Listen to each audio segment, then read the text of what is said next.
Jučer nas je pohodio i vojni ordinari u Bosni i Hercegovini, monsignor Tomo Vukšić. S njime smo, osim o dojmovima sa sinode, razgovarali i o susretu vojnih ordinarija koji je jučer započeo u Rimu. Poslušajmo prilog. Jeste li općenito zadovoljni radom sinode i kako biste ocijenili ozračje, suradnju i kolegijalnost na sinodi, ali i u samoj jezičnoj skupini kojoj ste pripadali kada je riječ o gorućim i prijepornim pitanjima? Vrlo sam zadovoljan radom sinode i još više ozračjem koje je vladalo među sinodalnim ocima.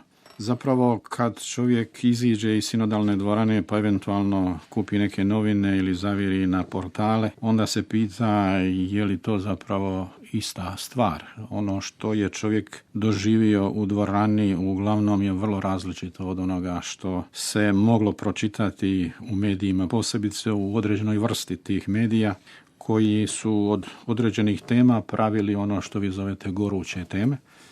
Sinoda se bavila doslovce svim temama koje su naredane i opisane u konačnoj relaciji. Nijedna od tih tema nije izbjegnuta, o svakoj od njih se raspravljalo i konačni tekst koji je objavljen i predan Svetom Ocu. Zapravo to je doslovce fotokopija onoga što se događalo u samoj sinodalnoj dvorani.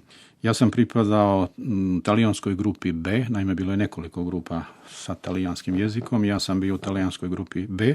U toj grupi je vladalo zaista prijateljsko ozračje cijelo vrijeme, ponekada i uz vic i dosjetku, tako da smo to vrijeme proveli istina vrlo radno, ali i vrlo opušteno. Tako da kad se podvuče crta ispod svega, ja sam vrlo zadovoljan. Potvrdilo se i moralo se potvrditi ono što svi znamo, što sam ja u nekim svojim nastupima i prije same sinode govorio, ne može se dirati evanđelje i ne može se dirati ono što je istina objave o obitelji, o braku, o tome da je brak zajednica jednoga muškarca i jedne žene i da je ta veza nerazrješiva sve do smrti. To je toliko božanski utemeljena istina da na ovoj zemlji ne postoji nitko tko to može promijeniti, ni crkva sama, niti papa u toj crkvi to ne može promijeniti, jer ni crkva ni papa nisu vlasnici evanđelja, nego sluge evanđelja. Naša je zadaća tumačiti evanđelske istine, a ne mijenjati evanđelske istine i biblijske istine. Prema tome, jasno je bilo da će sinoda potvrditi tradicionalni kršćanski nauk. Meni je posebice drago što je u odnosu na radni materijal koji se kolokvijalno zove Instrumentum Laboris dodatno ojačano prisutnost Svetoga pisma, crkvene tradicije, poziv na crkvene oce, poziv na sveukupnu crkvenu tradiciju, poziv na crkveno učiteljstvo. Protegnuta je stvar posebice na učiteljstvo posljednjih papa, Pavla VI, Ivana Pavla II i Benedikta, tako da cijeli tekst kojega smo na kraju dobili i predali Svetome Ocu odiše kontinuitetom crkvenog nauka i crkvene prakse, naravno uz otvorenost prema novim situacijama i novim pitanjima koje svako vrijeme sa sobom dosi. Neka pitanja u naše vrijeme na području bračnog pastorala su prisutna, a nije ih bilo prije 100 godina, prije 200 godina. Na području znanosti koja izravno ili neizravno dira u obiteljski život imamo sasvim nove stvarnosti kojih nije bilo prije samo par desetaka godina i naravno da crkva i posebice moralna teologija u toj crkvi mora tražiti rješenja i odgovore na životna ljudska pitanja koja su nekada pitanja obične ljudske egzistencije, ali nekada pitanja visoke znanosti u koju smo pozvani također nositi principe katoličkog morala. Vi ste, osim kao sudionik biskupske sinode o obitelji, sudionik još jednog događanja koje je, ako se ne varam, započelo danas. O čemu je zapravo riječ? Danas je u Rimu započeo susret vojnih biskupa svijeta ili predstavnika vojnih biskupa, a u organizaciji Kongregacije za biskupe. Naime, Kongregacija za biskupe je nadležna za sve vojne ordinarijate u svijetu, jer pri njoj postoji jedan odjel koji vodi specifičnu brigu za tu vrstu dušobrižništva u katoličkoj crkvi. I svako par godina Kongregacija za biskupe organizira susret vojnih biskupa svijeta ili predstavnika onih vojnih biskupa koji zbog nekih razloga ne mogu doći u te dane u Rim. Budući da sam ja bio na sinodi, budući da se vremenski dogodilo tako da je ovaj skup počeo već sutradan nakon završetka sinode, naravno da sam ostao onda na ovome skupu.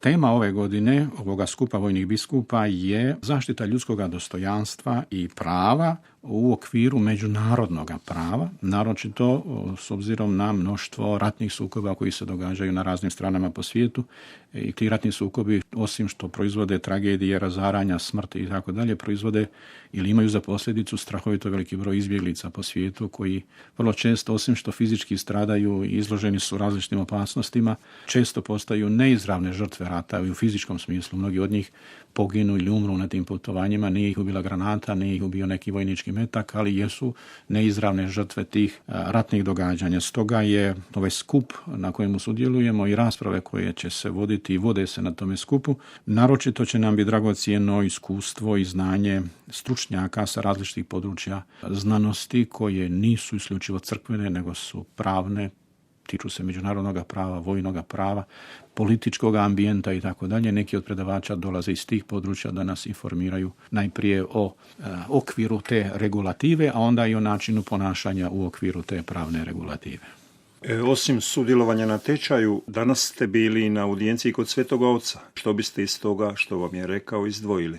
Da, bili smo jutros na audijenciji kod Svetoga Oca, no prije nego odgovorim na ovo vaše pitanje, moram kazati da se ovaj cijeli skup, osim u organizaciji Kongregacije za biskupe, događa također u suorganizaciji Papinskog vijeća Pravda i mir i u suorganizaciji Papinskog vijeća za međureligijski dijalog.